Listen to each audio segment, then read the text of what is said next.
Assalamualaikum warahmatullahi wabarakatuh. Halo guys, perkenalkan nama saya Esy Nur Ain Boftan, Prodi Bimbingan dan Konseling kelas C angkatan 2022.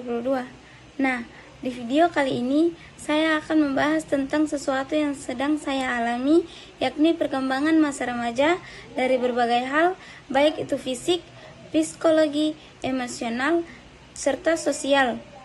Nah, dengan mempelajari hal ini, saya harap teman-teman sekalian dapat melewati masa perkembangan dengan tenang, bahagia, dan mampu berkembang secara optimal. Oke, lebih jelasnya, mari kita bahas satu persatu mengenai tahap perkembangan remaja. Remaja awal, remaja media, dan remaja akhir. Nah, jadi perkembangan remaja adalah salah satu masa perkembangan yang dialami manusia, yaitu masa peralihan dari masa kekanak-kanakan ke masa dewasa yang ditandai dengan pubertas. Jika dilihat, rentak usia remaja yang dibedakan yaitu 3 tahap menurut Bapak Suwarno 2006. Sebagaimana yang dijelaskan Santrok, remaja merupakan periode transisi perkembangan antara masa kekanak-kanakan dan masa dewasa. Nah, transisi pada fase ini melibatkan 3 aspek perubahan manusia, yaitu perubahan secara biologis, kognitif, dan sosio-emosional. Yang pertama adalah perubahan secara biologis. Secara fisik, perubahan manusia di masa ini akan melibatkan jelas, mulai dari tinggi badan, munculnya tonjokan di jangkung leher remaja laki-laki, perubahan hormon dan kemotongan alat reproduksi.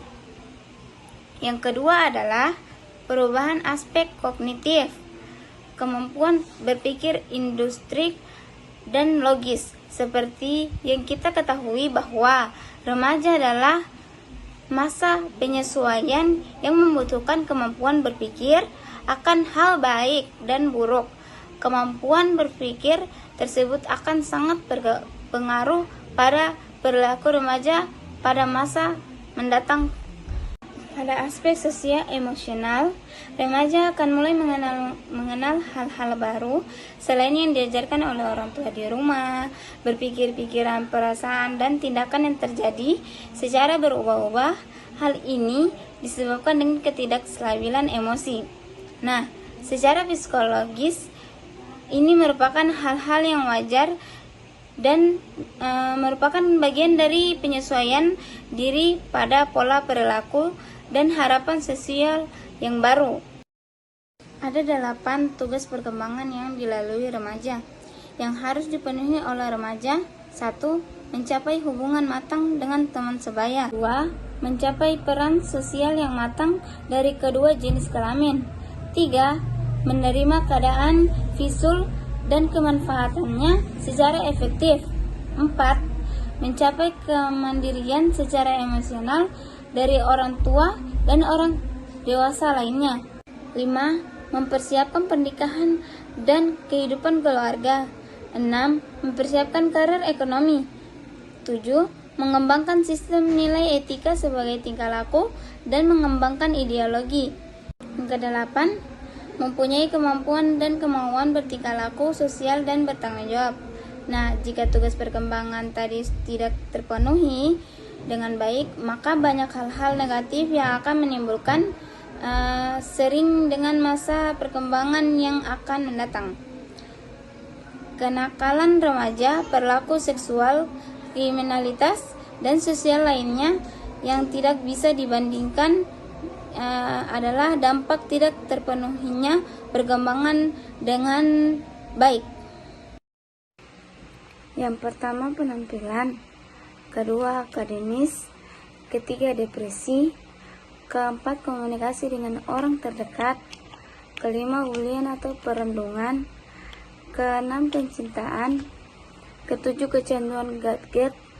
Kedelapan, rokok, minuman keras, dan obat-obatan terlarang.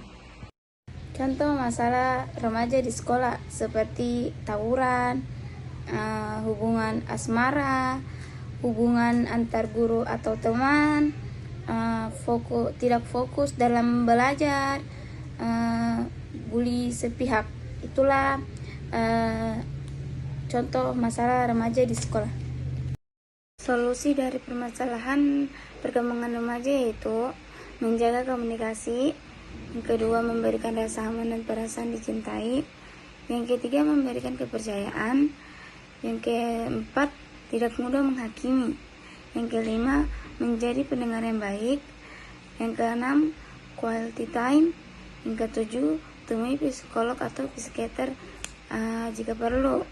Nah, itulah solusi dari perkembangan remaja. Jadi kesimpulannya begini, sebagai harapan masa depan bangsa, seharusnya remaja mengetahui besar tanggung jawab dan kewajiban yang dibebankan ke bahu mereka. Oleh karena itu, agar tidak terjerumus ke hal-hal negatif yang merugikan diri sendiri maupun pihak lain, maka mahasiswa harus membentengi diri dengan cara memperdalam pengetahuan agama dan bergaul dengan teman-teman yang baik. Dengan cara-cara tersebut dapat terhindar dari pengaruh buruk lingkungan yang akan menjerumuskan dalam perbuatan maksiat yang merupakan pelanggaran terhadap agama maupun norma masyarakat.